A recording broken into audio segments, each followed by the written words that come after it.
खुदावंद के जिंदा कलाम में से ज़बूर 67 की तिलावत करेंगे।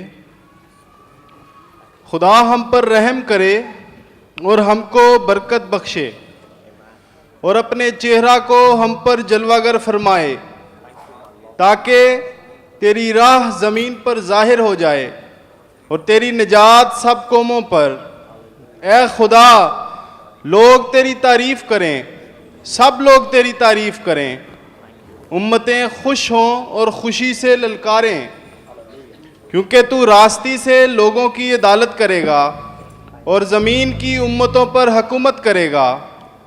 ए खुदा, लोग तेरी तारीफ़ करें, सब लोग तेरी तारीफ़ करें। ज़मीन ने अपनी पैदावार दे दी। हालेलुया। खुदा यानी हमारा खुदा हमको बरकत देगा। खुदा हमको बरकत देगा और ज़मीन की इंतहा तक सब लोग उसका डर मानेंगे।